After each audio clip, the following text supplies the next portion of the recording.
Conclave des forces politiques et sociales sur l'avenir du Congo tenu du 14 au 15 octobre 2025. Déclaration finale. Les forces politiques et sociales de la République démocratique du Congo se sont réunies en conclave sous la présidence de son Excellence Joseph Kabila Kabange, président honoraire de la République démocratique du Congo, du 14 au 15 octobre 2025 dans la ville de Nairobi au Kenya.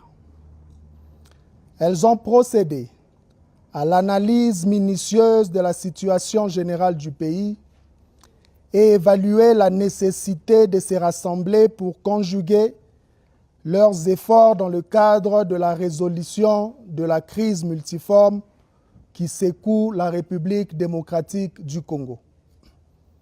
Dans ce cadre, elles se sont penchées sur l'ordre du jour ci-après. 1. Analyse approfondie de la crise que traverse la République démocratique du Congo.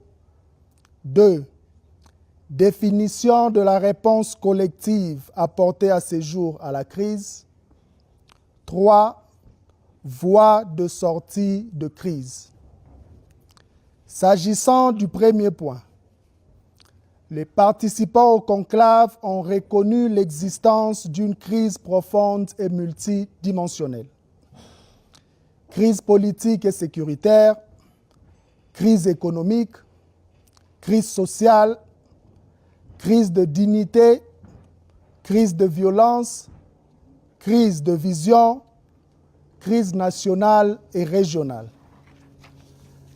Ainsi, sur le plan politique, la double crise de légitimité et de légalité qu'accusent les pouvoirs en place depuis plusieurs années et en particulier depuis les violations intentionnelles et successives de la Constitution et le reniement de l'accord global et inclusif par le pouvoir en place, lesquels avaient permis pourtant la réunification du pays, la réconciliation nationale et l'instauration d'un nouvel ordre politique, ont été à la base de la crise profonde que connaît le pays.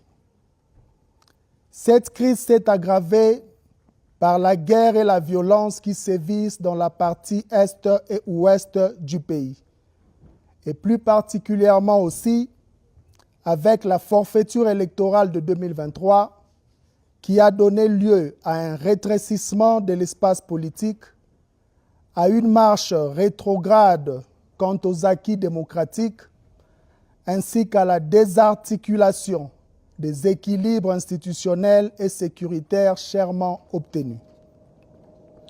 En outre, la volonté du pouvoir d'engager la révision de la Constitution dans un tel contexte fragilise davantage la cohésion nationale, déjà mise à mal par l'absence d'une culture de dialogue et la prolifération d'antivaleurs telles que le tribalisme et l'antagonisme communautaire.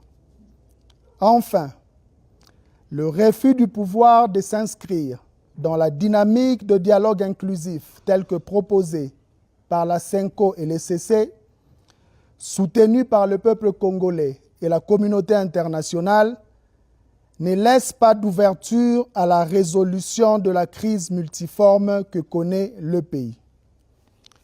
Sur le plan économique, la gouvernance publique enregistre des contre-performances qui éloignent le pays de toute perspective de progrès et de développement.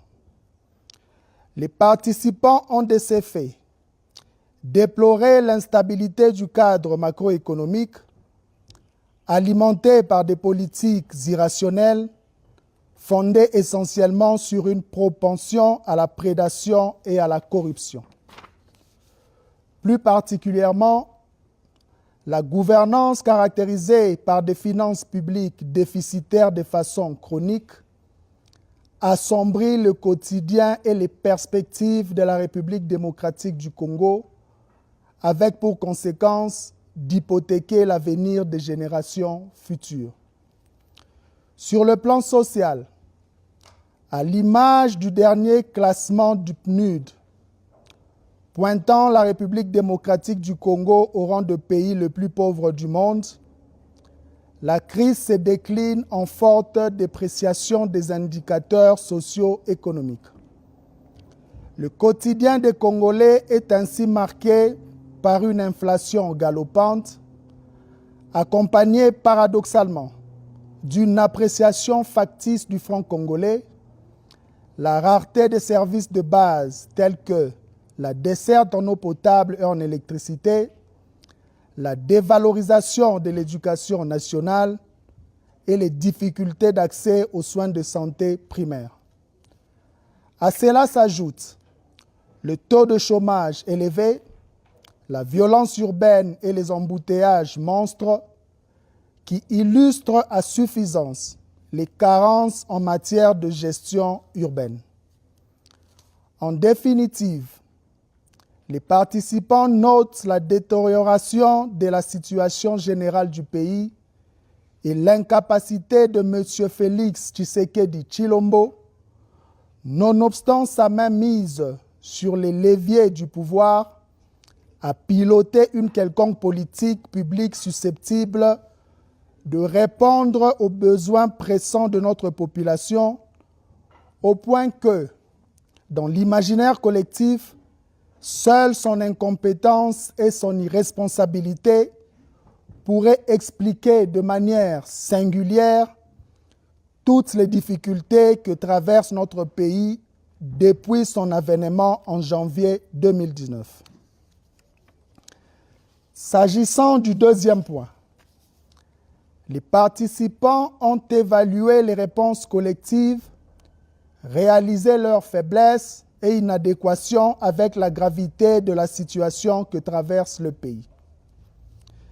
S'agissant du troisième point, fort du diagnostic posé avec rigueur, les forces politiques et sociales réunies en conclave sur l'avenir du Congo, 1.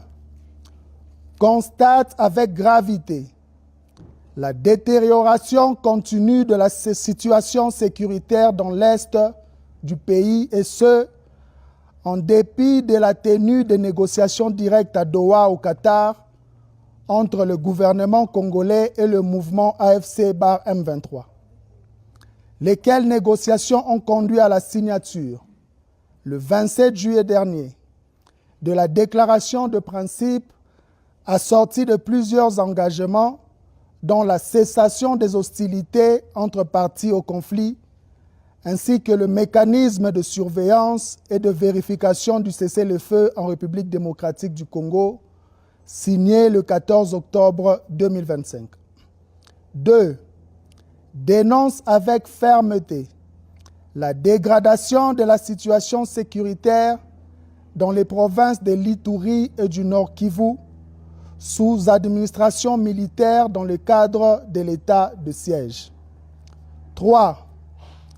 Expriment leur solidarité et réaffirment leur proximité patriotique à l'endroit de tous les compatriotes victimes de violences de tous ordres dans la partie est de notre pays, dans le Kwango, dans le Kwilu, dans le Mai-Ndombe, ainsi que dans les centres urbains de Kinshasa et du Haut-Katanga.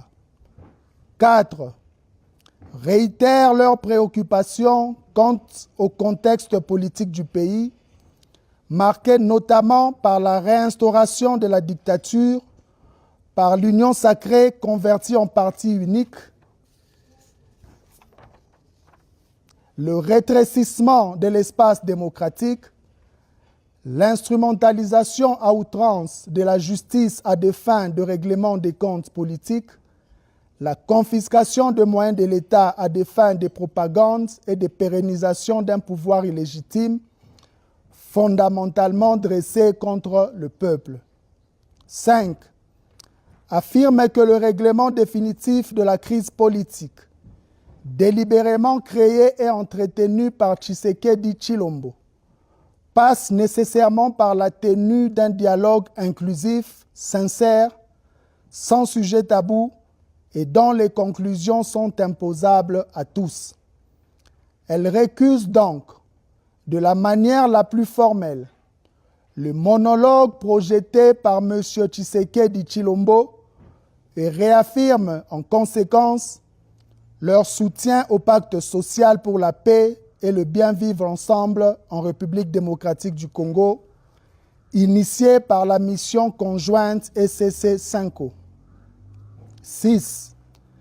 Dénonce la détention arbitraire des leaders politiques et sociaux, des membres de forces de sécurité et de défense, ainsi que tous les jugements iniques prononcés par les cours et tribunaux à l'encontre des leaders de l'opposition et des voix critiques au régime de Kinshasa. 7. Dénonce le détournement des deniers publics et le pillage des ressources naturelles du pays par le régime en place. 8. Décide de se rassembler dans un cadre dénommé Mouvement Sauvant la République démocratique du Congo, en abrégé Sauvant la RDC. Tobikisa Ekolo, Tuokowe Taifa, Tupandishai Jitunga, Beto Mvulusa Insi. De prendre contact avec tous les Congolais opposés à la dictature afin de mener à l'unisson des actions en vue de mettre fin à la tyrannie, de restaurer l'autorité de l'État, de rétablir la démocratie et de favoriser la réconciliation nationale. 9.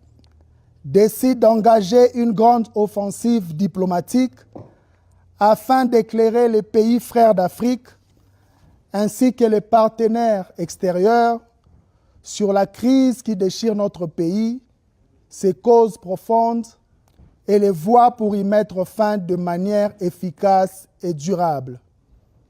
10. Décide de s'approprier les 12 priorités visant à restaurer le Congo proposées par son Excellence Joseph Kabila Kabange à l'occasion de son adresse à la nation du 23 mai 2025 et en particulier celle relative à la mise à terme de la dictature. 11. Lance un appel à toutes les forces politiques et sociales qui partagent la feuille de route et l'agenda ainsi défini à se joindre à la présente plateforme en vue de poursuivre ensemble la lutte contre la dictature et la promotion du mieux-être de populations congolaises. 12. Exige le retrait de toutes les troupes étrangères et des mercenaires du territoire national. 13. Adopte les résolutions du conclave des forces politiques et sociales et s'engage à les mettre en œuvre avec diligence et efficacité. 14. Invite le vaillant, brave et résilient peuple congolais, dans toute sa diversité, à dresser le front et à résister à la dictature.